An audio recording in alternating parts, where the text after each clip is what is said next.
La parole est à présent à Monsieur Hubert Brigand pour le groupe Droite républicaine.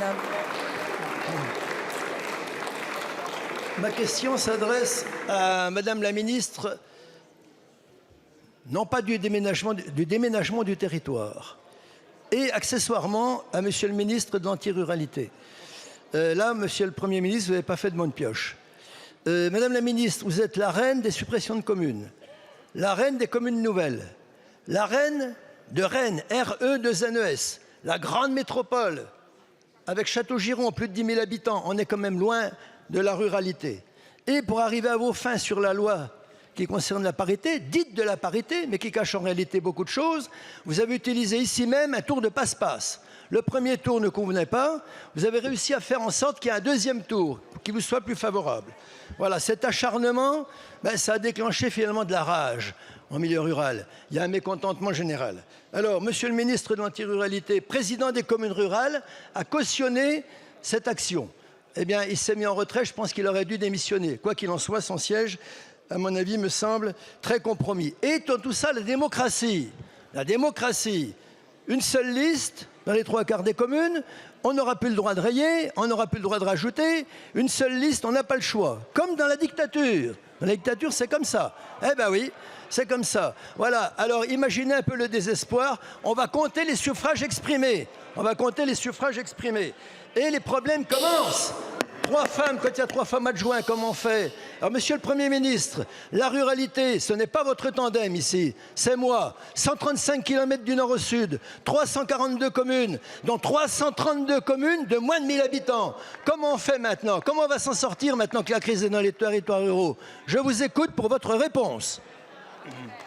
Merci beaucoup, Monsieur le député. La parole est à Madame Françoise Gatel, ministre en charge des collectivités territoriales et de la ruralité.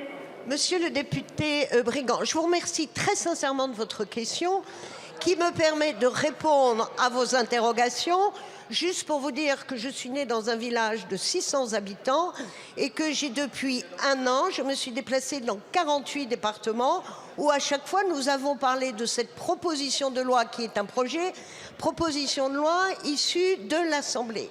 De quoi parlons-nous, monsieur le député?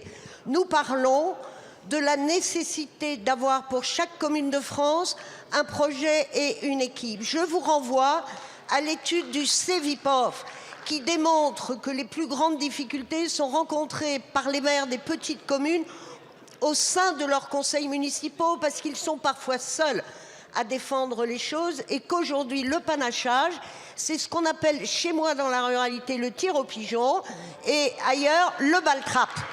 Et que, je veux le dire, monsieur le député, je veux dire que cette proposition de loi a été soutenue en conscience par les 2 associations de maires de France et que nous avons ensemble, ici au Sénat, amélioré les conditions puisque nous avons créé la possibilité de conseils municipaux incomplets jusqu'à 1000 et que, monsieur le député, vous comme moi dans nos communes, nous connaissons des milliers de femmes qui sont extrêmement engagées dans la vie associative et la vie communale et qu'aujourd'hui on leur donne une chance de le faire.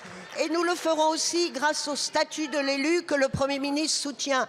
Monsieur le député, je terminerai ainsi. En 2013, le Parlement a voté le scrutin de liste pour les communes de 1000 habitants. Nous étions tous effrayés.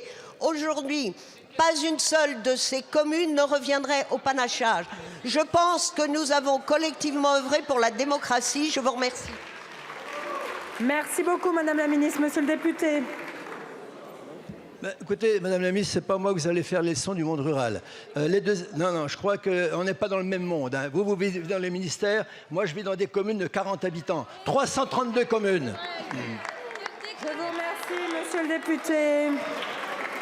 La parole